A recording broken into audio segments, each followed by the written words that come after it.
He needs to look beyond Washington. I want to thank every member of the Senate and Congressional Western Caucuses for their work and their expertise on this report. I look forward to turning these ideas into policies and that way putting all of America back to work. Thank you, Mr. President. I yield the floor. The Senator from Illinois. Mr. President, I want to take some time today to talk about my views on Afghanistan and why we should rethink aid to Pakistan. I just completed my third two-week reserve assignment in Afghanistan, and while many members of Congress get a first-hand look at the situation when fact-finding missions, my time provided me a more in-depth view with a focus on the counter-narcotics objectives of NATO's ISAF mission. Now, first, the good news. The work of our soldiers, Marines, sailors, and airmen is nothing short of amazing. Serving in one of the poorest, roughest, and most remote parts of the globe, they have crushed al-Qaeda's training bases. They have driven the Taliban from government.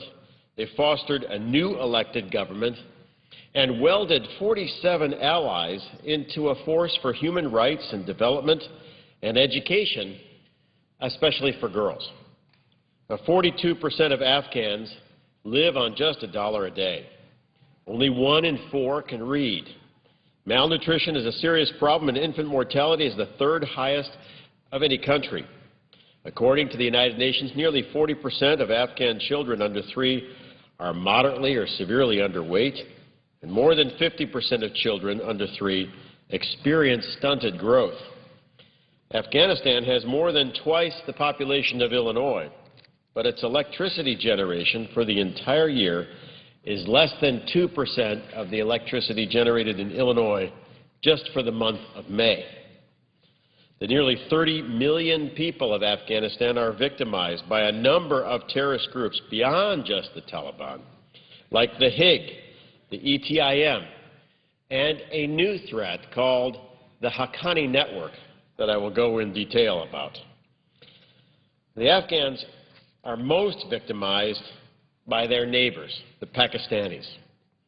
Now, I served as a reservist in Afghanistan for the first time in 2008, and I believed then that Pakistan was complicated, that we have many issues there, and we should advance our own interests diplomatically. I no longer agree with that. Pakistan has now become the main threat to Afghanistan. Pakistan's intelligence service is the biggest danger to the Afghan government. Pakistan also poses a tremendous threat to the lives of American troops. And let me be clear, many Americans died in Afghanistan because of Pakistan's ISI. Sitting in our commander's briefs for 2 weeks and talking to our headquarters leaders and spending a few days in the field, it became clear to me that if we were working in Afghanistan alone, we would have had a much better chance to turn that country around more quickly, restoring it to its status as an agricultural economy with a loose government and a high degree of autonomy given to each tribe or region. But we are not alone. While our military reduced al-Qaeda in Afghanistan to a shadow of its former shadow, a new force is emerging. On the 10th anniversary of 9/11, al-Qaeda, I must report, is still armed and dangerous, but it is far less numerous or capable than it once was. But al-Qaeda is not the most potent force that is arrayed against us. The new face of terror is called the Haqqani Network.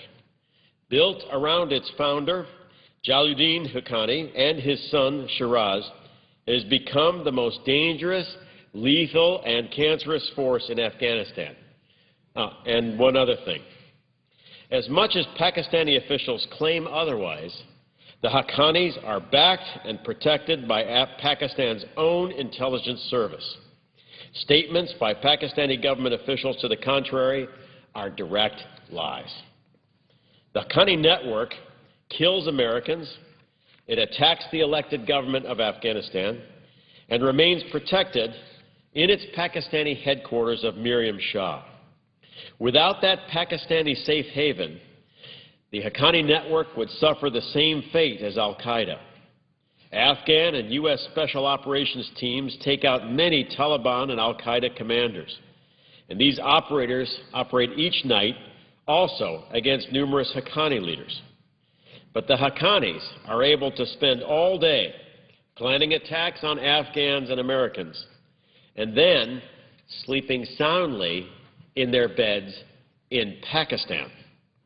In such an environment, with our deficits and debt, military aid to Pakistan seems naive at best and counterproductive at worst. I'm seriously thinking that we should reconsider assistance to the Pakistani military. Recently, our president chose to withdraw 33,000 American troops from the Afghan battle. General Petraeus and Admiral Mullen did not choose this option.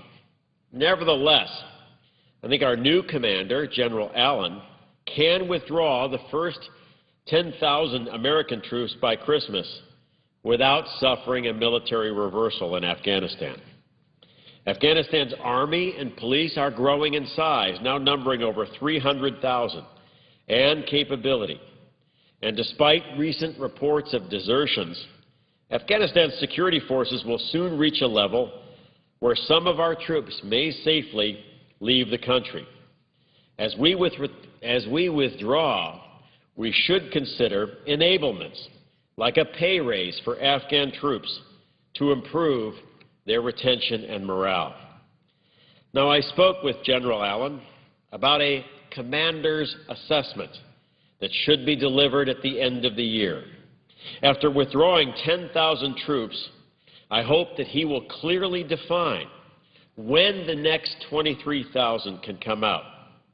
Now, in the United States, politically, there is little difference between withdrawing at the end of the year and withdrawing at the end of the fiscal year. But militarily, there is a world of difference. The fighting season in Afghanistan runs through October. If General Allen is ordered to withdraw his troops by September 30th, then many of his forces will disappear during the Taliban's key offensive months. But if the troops leave in November, December, we will guarantee another bad military year for the Taliban and the Haqqanis, and an even stronger Afghan army in the long term. I hope the President sets an end-of-year deadline rather than an end-of-fiscal-year deadline. It's the right thing to do militarily and politically. And if he does this, he reduces the chance of a radical Islamic extremist victory on the Afghan battlefield in 2012. While in Afghanistan, I worked to help update and rewrite ISAF's counter-narcotics plan. Afghanistan is the source of over 80% of the world's heroin and opium. The drug economy fuels the insurgency and corruption of the Afghan government itself. From 2001 to 2009, Secretary Rumsfeld and then Ambassador Holbrooke blocked ISAF from doing much about narcotics. This left a huge funding source for the insurgency untouched. ISAF was able to change direction slightly in 2009 and 2010 by supporting interdiction and eradication and alternative livelihoods for Afghan farmers. But while commendable, these programs didn't work, and the size of the Afghan poppy crop is likely to go up. The plan that I worked on advocates a shift in ISAF to apply its military strength of intelligence and helicopters and special operations to support Afghan decisions to arrest the top drug lords of Afghanistan, starting with the ones who heavily financially back the insurgency. We joined together in 2005 to arrest bin Laden's banker, Haji Bashir Noorzai, and we should do it again. I strongly backed the Afghan counter-narcotics ministry idea to announce a top 10 drug lord list to emulate the early success of J. Edgar Hoover when he established the reputation of the FBI. In our remaining 2 years in Afghanistan, we can do a lot to cripple the insurgency and help the 2014 elections by removing a number of key bad actors from the battlefield. Now, what about the future? The President says that our formal current mission will end in 2014. Much of his vision will be approved at the Chicago NATO summit in May of 2012.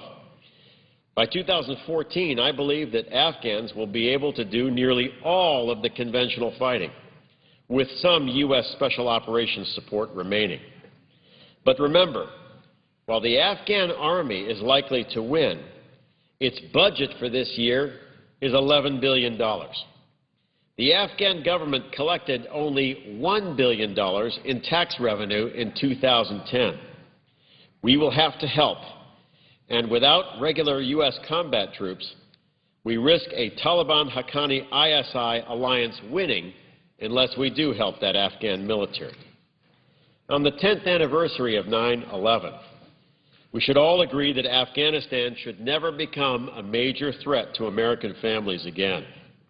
Should Pakistan not change its ways, we can do one other thing: an American tilt towards India to encourage the world's largest democracy to bankroll an Afghan government that fights terror and the ISI.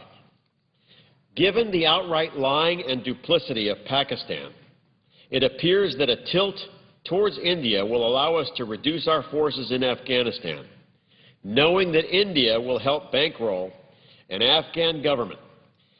This would allow us to reduce our troops while also reducing the possibility of Afghanistan once again becoming a terrorist safe haven. Pakistanis would object to this pro-Indian outcome, but they will only have their own ISI to blame. September 11 teaches us that neither the United States nor India can tolerate a new, formal Afghan terror state. It's too bad that Pakistan seems to have chosen to back the losing side, the terrorists, against the Afghan people and the two largest democracies on earth. And finally, a word about our troops. Each night, they combat the most dangerous narco-insurgents on earth, and many 19- and 20-year-old Americans volunteered to serve, over 7,000 miles from home. Their generation is named after September 11th, but these Americans in uniform not only carry their generation's label, they are personally employed in risking their lives to ensure that all Americans will never again witness another September 11th. They are America's best hope, and I hope to God that when I'm older, some of them run for president. From my own nursing home, I know that the country would be in good hands if one of these young Americans guides our nation's destiny. I'm lucky to know many of their names: Major Fred Tanner, U.S. Army; Lieutenant Colonel Doug McCobb, Air Force; Major General Mick Nicholson, Army; and our allies, Wing Commander Howard Marsh, Royal Air Force; General René Martin, French Army; Rear Admiral Tony Johnston-Brute, Royal Navy; and Colonel Robin Vickers, British Army. I honor them and their younger comrades, wishing all of the military personnel of ISAF's 47 nations a very good day as they wake up in Afghanistan tomorrow morning for another hard day's work on one of the most toughest battlefields in the world. Thank you, and with that, Mr. President, I yield back.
Mr. President.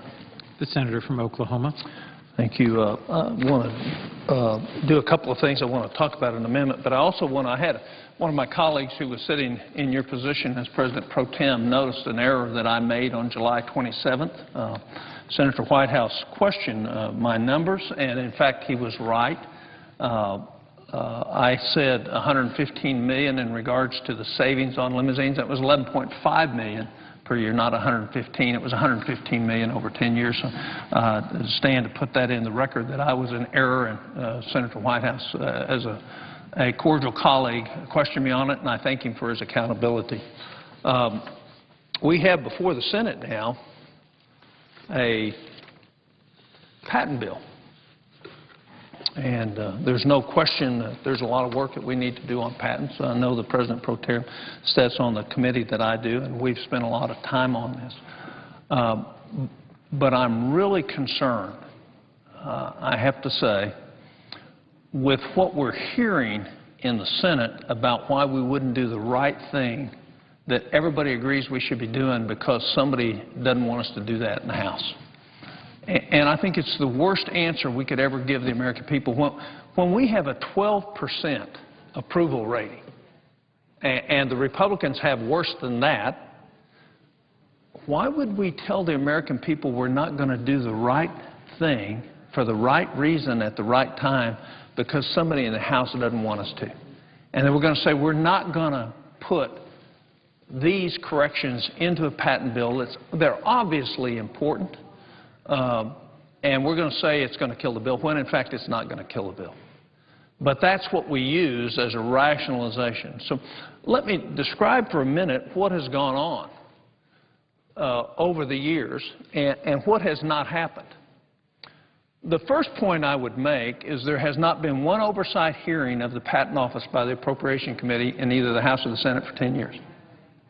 So I hadn't even looked at it. And yet the objection to, and what we're seeing from an appropriation objection is, and even our chairman of our Committee on Judiciary, who's an appropriator, supports this amendment, but isn't going to vote for it because somebody in the House is going to object to it. But the point is we have money that people pay every day, from universities to businesses to individual small inventors. They pay significant dollars into the Patent Office. And do you know what's happened with that money this year? $85 million that was paid for by American taxpayers for patent examination and first looks didn't go to the Patent Office.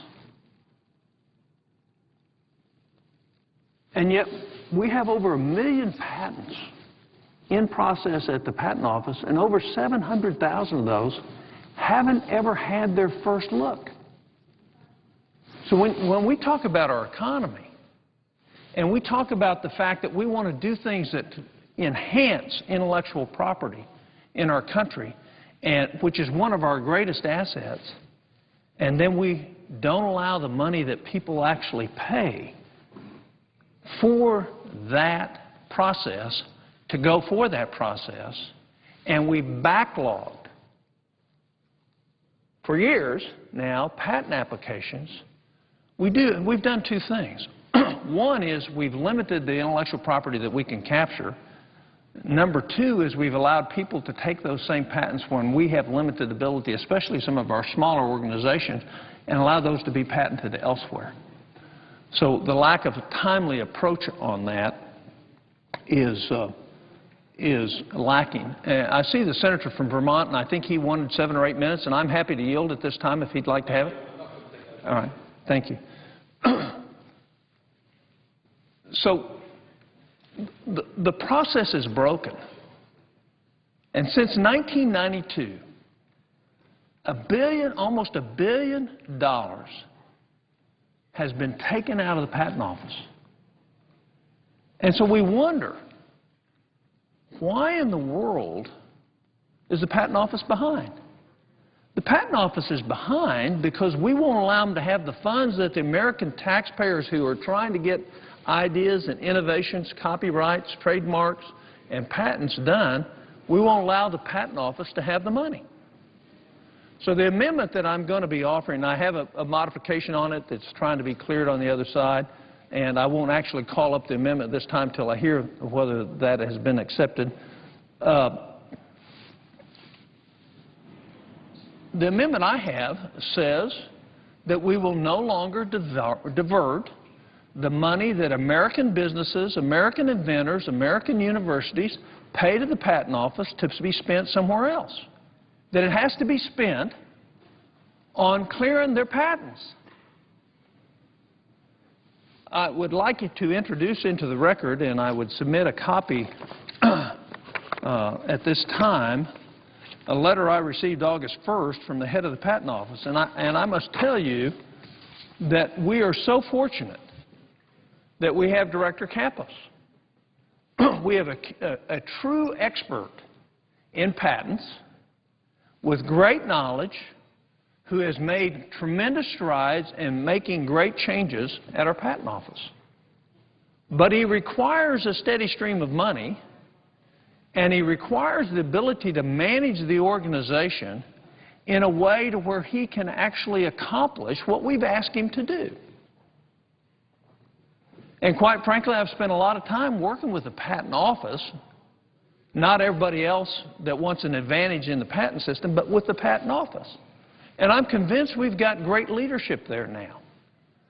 And in his letter, he talks about the inability to update their IT because the money isn't there, because we won't let them have the money. Their money, money that American taxpayers. And let me just give a corollary. If, in fact, you drive your car into the gas station and you give them $100 for 25 or 28 gallons of gas, and yet they only give you 12 gallons of gas, and they said, sorry, the Appropriation Committee said you couldn't have all the gas you were supposed to get for the money that you paid, we'd be outraged. Or if you go to a movie and you pay the fee to go to a movie, and you buy a ticket and you walk in, and halfway through the movie they stop the projection and say, sorry, we're not going to give you the second half of the movie even though you paid for it. Well, inventors in this country have paid the fees to have their patents examined and evaluated and reviewed. And yet we, because of a power struggle, have decided that we're not going to let that money go to the Patent Office. So the amendment I have says that we're going to allow that to happen. That if money's paid and it goes into a proper fund that is allocatable only to the Patent Office, can't be spent anywhere else, and has to go to the Patent Office. Now, some of the objections, especially in the House of the Appropriations Committee, is, well, there's no oversight. Well, the reason there's no oversight is because they haven't done any oversight, and neither have we. So you can't claim that as an excuse of why you're afraid. This bill, this patent bill, will give an authorization for 7 years for their fees. We can change that if we want. But the fact is, we're never going to know if we need to change it if we never do oversight, which we've not done. Nobody's done oversight on the Patent Office. And I'm talking aggressive oversight. What did you start? What was your end? How much did you spend? How would you spend the money? What's your employee turnover? What's your employee productivity?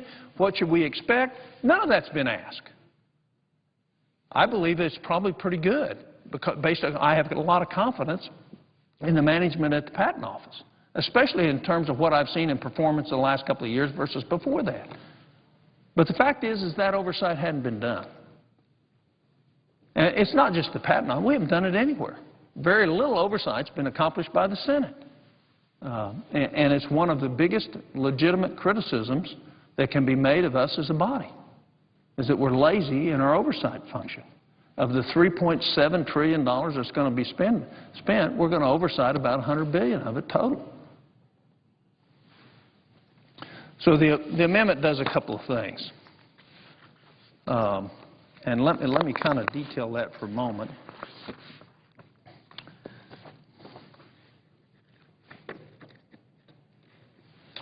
One of the things by returning the money to the Patent Office is the director thinks that he can actually cut the backlog in half. In other words, we have over 700,000 patents that have never been looked at sitting at the Patent Office now, and he believes that in a very short period of time they can cut that to 350,000.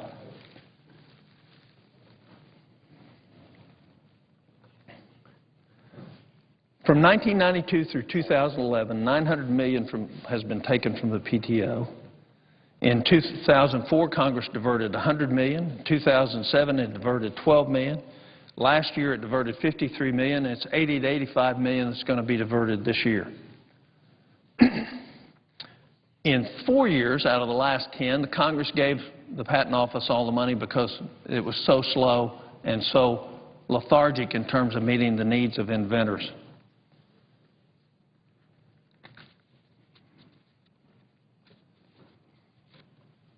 The only thing we have in the current bill is the promise of a speaker and the promise of a chairman that they'll do that. There's nothing in law that forces them to do it.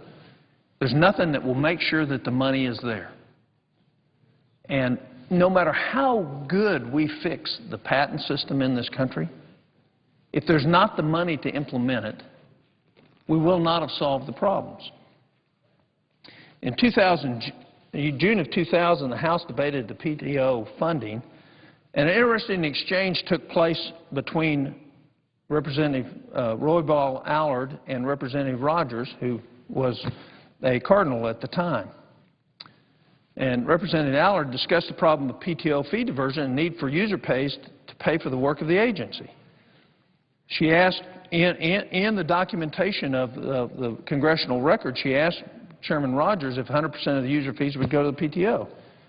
And Mr. Rogers stated the fees will not be siphoned off for any other agency or purpose and remain in the account for future years.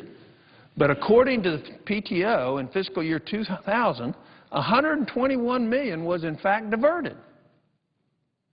So when we have the chairman of the committee say we shouldn't doubt the word of the Appropriations Committee, and yet we have in the record the exact opposite of what the Appropriation Committee said was going to happen, we should be concerned and we should fix it to where the money for patents examination goes for patent examination. So we have a clear record of a statement that said it wasn't going to happen, and in fact $121 million was diverted from the Patent Office. Finally, from 1992 to 2007, $750 million more in patent and trademark fees was collected than was allowed to be spent by the Patent and Trademark Office. Had they had that money, we would have a backlog of about 100,000 patents right now, not 750,000. We would have intellectual property as a greater value in our country with greater advantage over our trading partners because that money would have been effectively used. On July 12th, the former CBO Director Douglas Holtz-Eakin wrote to Senators Reid and McConnell noting the establishment of the Patent and Trademark Fee Reserve Fund in H.R. 1249 would be ineffective in stopping the diversion of the fees from the U.S. Patent Office. In other words, what's in this bill now won't stop the diversion of the fees.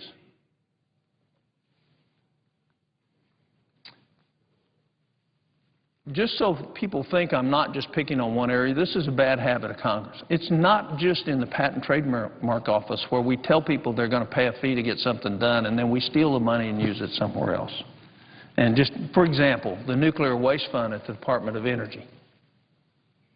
Utility payments by individual consumers pay for a nuclear waste fee. And that money's been spent on tons of other things through the years rather than on the collection and management of nuclear waste. $25 billion, to the tune of $25 billion, has been spent on other things. The Securities and Exchange Commission, they're a fee-based agency. Since the SEC was established, it's collected money by user fees charged for various transactions in order to cover the cost of its regulation. The primary fees are for sales of stock, registration of a new stock, mergers, tender offers. It also collects fees for penalty fines for bad behavior. They go into the Treasury's General Fund, and amounts collected above the SEC budget were diverted to other government programs. Tons. So In 2002, Congress changed the treatment of the fees of the SEC so they would only go to a special appropriations account solely for the SEC. SEC wouldn't have access to fees, however, should they collect more than its appropriation. In the Dodd-Frank bill, Congress again changed the treatment of the fees and required some of the fees to go to the General Treasury and others to a reserve fund. As a result, lots of complaints with the SEC. They still don't have access to their funds. Thus, like the PTO, if Congress chooses not to provide all the funds in the initial appropriation, they won't have them. In 2012 budget justification from the Securities and Exchange Commission, it noted it had significant challenges.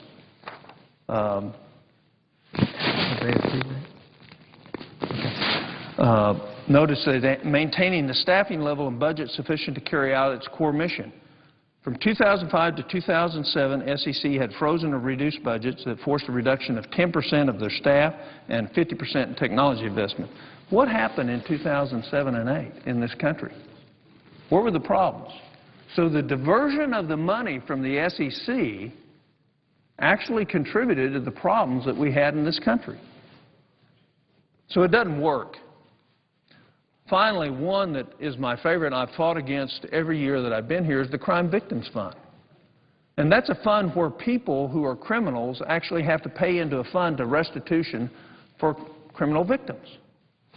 And we've stolen billions of dollars from that fund that aren't taxes, they're actually restitution monies, but the Congress has stolen it and spent it on other areas. The morality of that, I don't think leads anybody to question that that is wrong.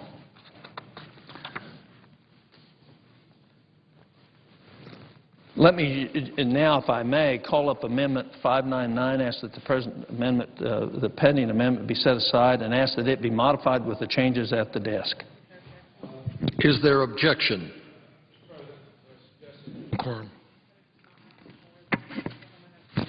Senator from Oklahoma has the floor. What's the problem? Is there objection? Reserving the right to object.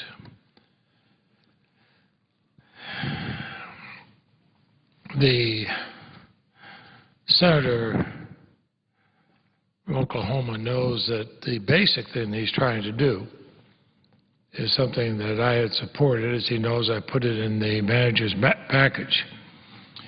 He also is aware that my feeling is, obviously we disagree, my feeling is the acceptance of his amendment will effectively kill the bill. Even today, the leadership in the House has told me they would not accept that bill with it. I say this only because tactically it would be to my advantage to object to the amendment, but the distinguished senator is one of the hardest working members of the Judiciary Committee. He is always there when I need a quorum, and out of respect to him, I will not object. Well, I thank the senator for this. This is a minor technical correction. Without objection, the clerk will report. Senator from Oklahoma, Mr. Coburn, for himself and others, proposes an amendment I'd ask that the amendment be 599 as considered as modified. read. Without objection. I would thank the chairman of the Judiciary Committee. I had noted earlier before he came to the floor that he had supported in principle, and we had a difference of opinion on what would happen to the bill. This is a minimal technical correction that was recommended to us, and I appreciate the senator allowing it to be considered.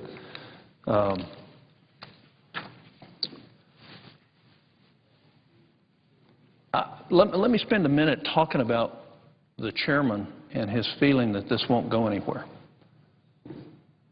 This is a critical juncture for our country.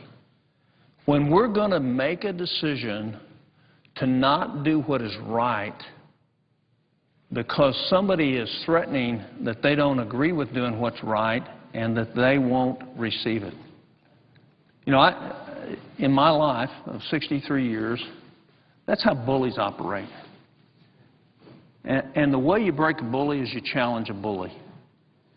And the fact is I've just recorded into the history of the House, the statements by the chairman of the Appropriation Committee in the House in terms of his guarantee for protecting the funds for PTO, which he turned around and took $121 million out of the funds that very same year that he guaranteed on the floor that he wouldn't do. So what I would say is we ought not worry about idle threats. What we ought to worry about is doing the best right thing for our country. And the best right thing is to give the money to the patent office that people are paying for it so that the patents will get approved and our technological innovation will be protected. And so I don't buy the idea that the House isn't going to take this if we modify and actually what 95% of the people in this country would agree to, that the patent office ought to get the money that we're paying for patent fees, just like the FDA ought to get the money that's paid by drug companies for new applications, just like the Park Service ought to put the money for the camping sites that are paid for camping sites back into the camping sites. Why would we run away from doing right things? And so I find it very difficult when we rationalize down doing the correct thing that everybody agrees should be done, but we won't do it for the right reasons. That's why we have a 12% approval rating. That's why people don't have confidence in Congress, because we walk away from the tough challenges of bullies who say, we won't do something if you do what is right. And I'm not going to live my life that way. I'm not going to be a senator that way. I'm going to stand on a position of principle. This is a principle that 95 senators in this body agree with, and we're going to have several of our leaders try to get them not to do that in the basis of rationalization to a bully system that says, we won't do the oversight, but we still want to be in control. And in the fact, the process of that, America loses, because we have 750,000 patents that are pending right now, and there should only be about 100,000, because the bullies have won in the past. And I'm not going to take it anymore. I'm going to stand up and challenge it every time, and I'm going to make the argument that if you pay a fee for something in this country for the government to do, that money ought to be spent doing what you paid the government to do. It's outside of a tax. It's a fee.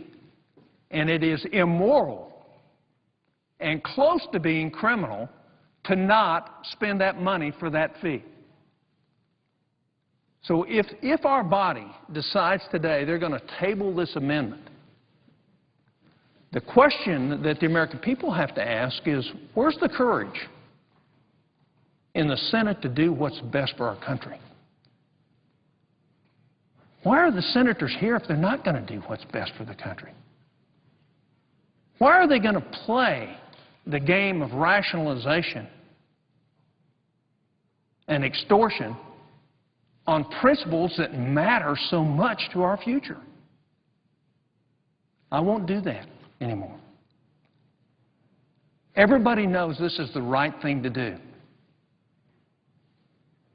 And we're babysitting some spoiled members of Congress who don't want to carry out their responsibilities in an honorable way and do the oversight that's necessary, and what they want to do is complain that they don't have control. Well, this bill authorizes funds for 7 years. We can change that number of years. We can actually change the actual amount of fees if, in fact, they're not doing a good job. But right now, as already put in the record, there's no history of significant oversight to the Patent Office, so they wouldn't know in the first place. And so what we're asking is to do the right thing, the transparent thing, the morally correct thing, and give the Patent Office the opportunity to do what it can do for them, instead of handcuff us and handicap us to where we can't compete on intellectual property in their country. I've said enough on that. I will reserve the balance of my time when I finish talking about one other item. There's an earmark in this patent bill for the medicine company. It ought not be there. This is something that's being adjudicated in the courts right now. Senator Sessions has an amendment that would change it. I believe it's inappropriate to specify one company, one situation on a drug that is, is significant to this country, and we're fixing the wrong problem. We probably won't win that amendment, but I think it's something that the American people ought to look at and say, why is this here? Why is something in this big bill that's so important to our country, and I agree with our chairman, he has worked months, if not years, over the last 6 years trying to get to this process, and now we have this put in. We didn't have it in ours. The chairman didn't have it in ours. It came from the House, and we ought to ask the question, why is it there? Why are we interfering in something that's at the appellate court level right now? Why are we doing that? None of us can feel good about that.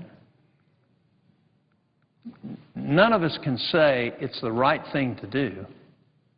And why would we tolerate it? It really is, this lack of confidence in America is about a lack of confidence in us. When people know and find out what's happened here, they're going to ask a question. The powerful and the wealthy advantage themselves at the expense of everybody else. They have access. Those that are lowly, those that are minimal in terms of their material assets, don't.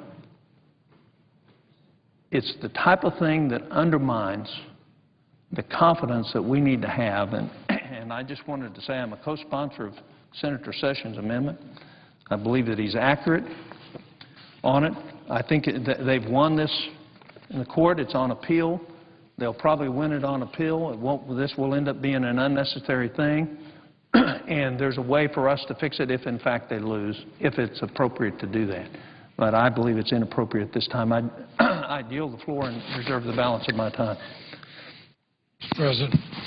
Senator from Vermont. Mr. President, I've listened to the Senator from Oklahoma. And no matter what we say about it, his is an amendment that can derail and even kill this bill. Now, he expresses concern that why should a bill be stopped because somebody objects to the bill? I sometimes, or amendment be stopped because somebody objects to it. I sometimes ask myself that question. Of course, the distinguished senator from Oklahoma has objected to many items going forward of his own, but on his own behalf. But this is an amendment that could derail and even kill the bill. And this is a bill that would otherwise help our recovering economy, to unleash innovation and create the jobs so desperately needed. Now, I probably work longer in this body than anybody against patent office fee diversion. I happen to, and as the senator from Oklahoma knows, I put a provision in the manager's package to allow the fees to go to the patent office. I also lobbied to keep that in the other body. But its formulation was rejected by the House representative. There is no reason to believe the House position will change. I've checked with both Republican and Democratic leaders over there. No reason to believe their position will change. But we insist on ideological purity, including something that I would like. The amendment would sink years of efforts, destroy the job prospects represented by this bill. So while I oppose fee diversion, I also oppose this amendment. Does this bill have every single thing in it I want? No. We could write 100 patent reform legislation in this body where each one of us have every single thing we want, and we'd have 100 different bills. We only have one. He gets a great deal in it, Doesn't get all the things I'd like, but that's the art of getting legislation passed. I did keep my commitment to Senator Coburn. I kept his language in the manager's amendment, and I caught a lot of grief for doing that. I'm a member of the Appropriations Committee, but I kept it in there. But the difference between then and now is that the Republican leadership of the House of Representatives rejected Senator Coburn's formulation. They preserved the principle against fee diversion but changed the language. Now, in doing that, however, it's not a total rejection. They actually tried to work out a compromise. The language of the bill which the House devised, a bipartisan majority vote to include, was worked out by the House Republican leadership to satisfy House rules.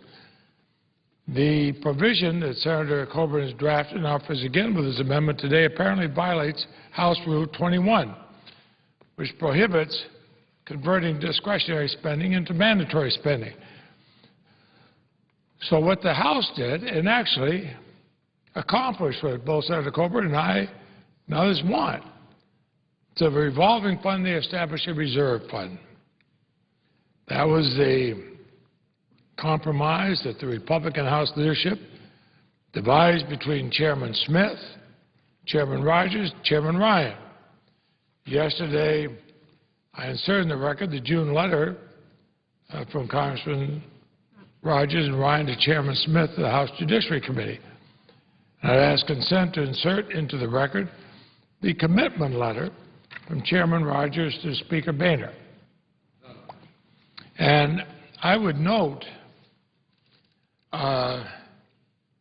President, that there's been suggestions that somehow Appropriations Chairmen are not going to keep their word. Well, Chairman Rogers is a Republican. I've worked with him a lot. He's always kept his word to me, just as we have the most decorated veteran of our military serving in either body as chairman of the Senate Appropriations Committee, the only Medal of Honor recipient now serving, Senator Inouye.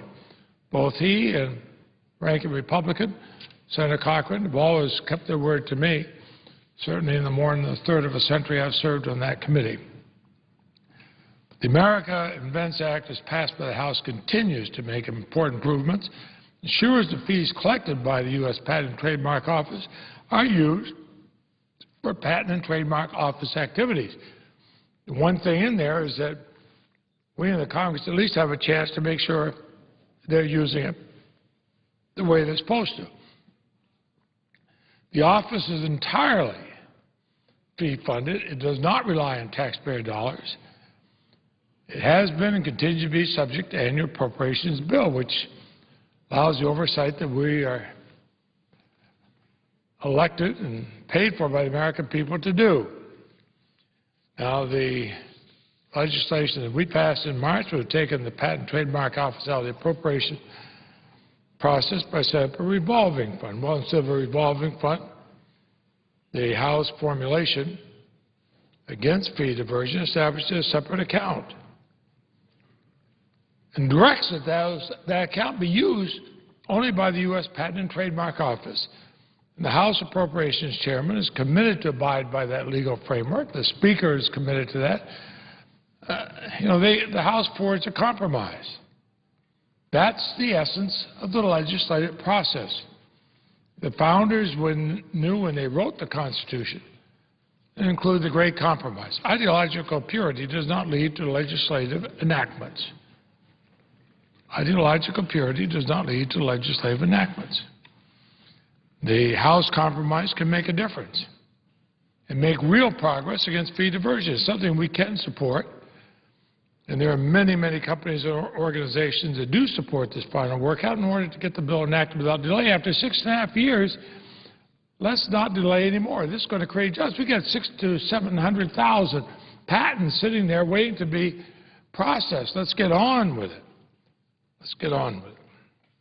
After all, these fees in the reserve fund can only be used for the operations of the Patent and Trademark Office. I don't know what more we can do, but I would say I'm perfectly willing to accept what the House did because it ensures that the fees go to the Patent Office.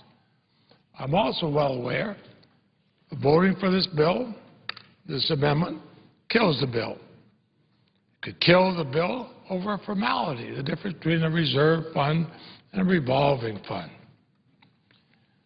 I think the House Republican leadership worked out their compromise in good conscience, and I agree with it. I put in the record the letter from Chairman Rogers to Speaker Boehner and Leader Cantor. I asked consent to do that. Without objection. And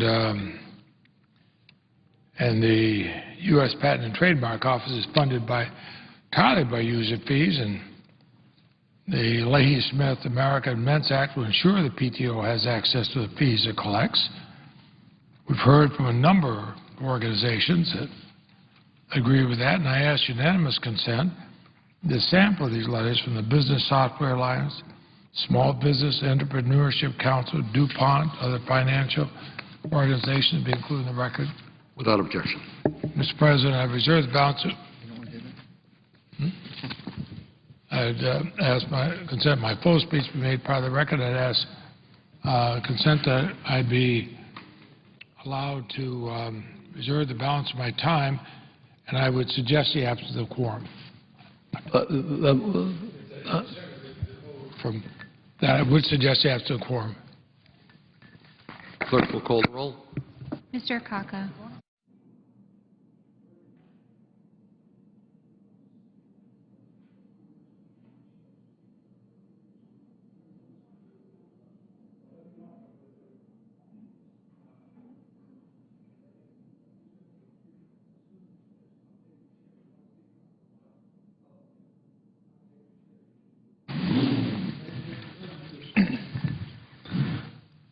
Mr. President, I'd ask that the quorum call be vitiated. Without objection. I just wanted to respond to my chairman's comments. First of all, what we have proposed came out of the Judiciary Committee in the House 32-3. In other words, only 3 people in the Judiciary Committee in the House objected to this. The other point I would make is the letter from Chairman Rogers does not bind the next appropriations chairman. Well, I think everybody would agree to that. It only binds him. And it only binds him as long as he honor his commitment. I have no doubt that he'll honor his commitment as long as he's chairman. And then the third point I would make is what the House has set up doesn't make sure the funds go to the PTO. It means that they just can't go somewhere else. That's what they've set up. They do not have to allow all the funds collected to go to the PTO. So they can reserve $200 or $300 million a year and put it over there in a reserve fund that will sit at the Treasury, which will cause us to borrow less, but the money won't necessarily go to the PTO. There's nothing that mandates the fees that are collected go to the Patent and Trademark Office. So, you know, I understand my chairman. I understand his frustration with trying to get this bill through, and I understand that he sees this as a compromise. I just don't. And I understand we're going to differ on that and agree to disagree. And with that, I'd yield the floor back and allow the chairman to take the roll and reserve the balance of my time. I thank the senator. I reserve the balance of my time. Suggest the absence of quorum. Clerk will call the roll. Mr. Akaka.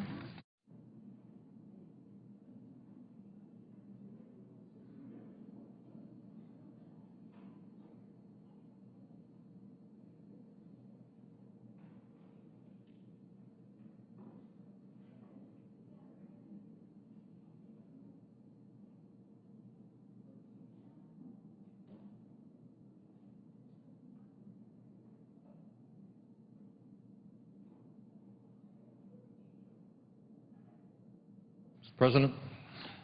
Senator from Vermont. I ask that the quorum call be vitiated.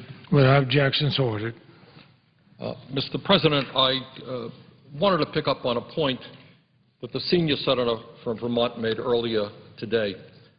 Both he and I have had the opportunity to travel throughout the state of Vermont to visit many of our towns which have been devastated by one of the worst natural disasters in our state's history.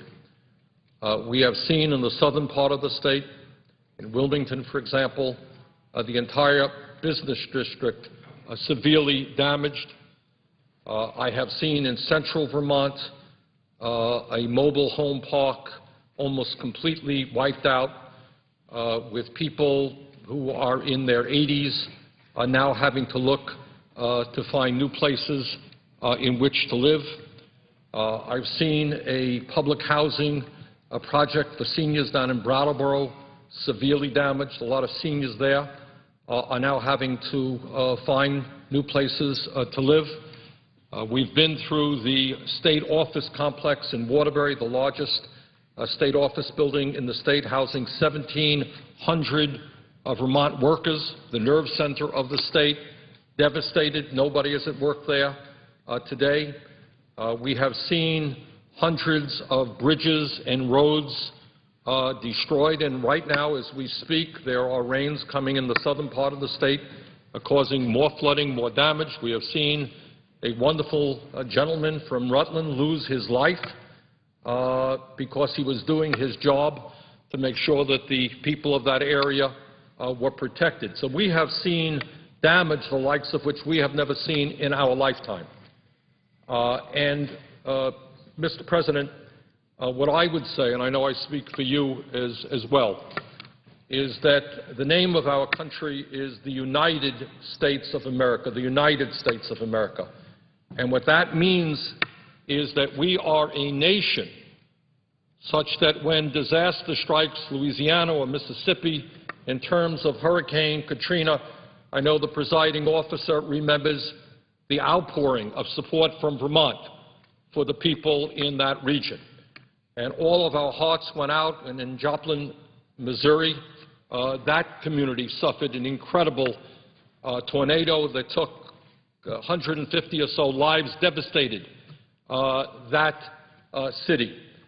And what America is about, and what a nation is about, is that when disaster hits one part of the country, we reunite as a nation to give support to help those communities, those businesses, those homeowners who have been hurt get back on their feet. Right now, and I know the senior senator from Vermont has made this point many times, we are spending billions of dollars rebuilding communities in Afghanistan and Iraq.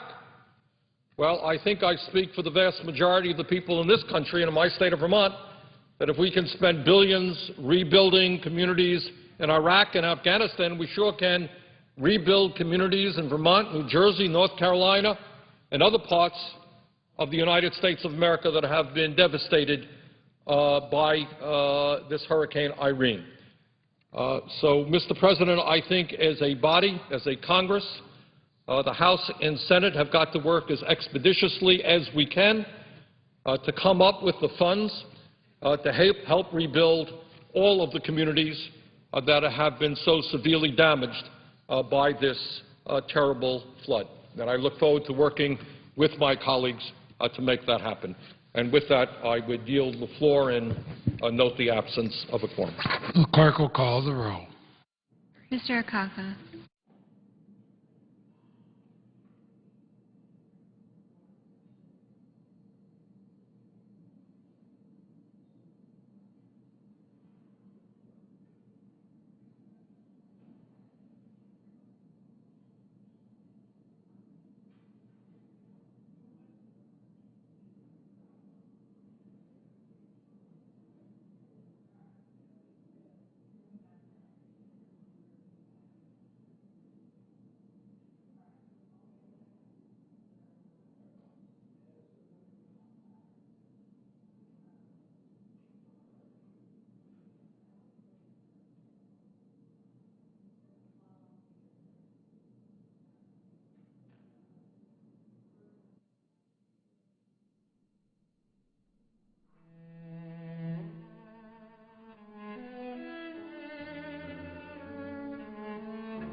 President. Senator from Vermont.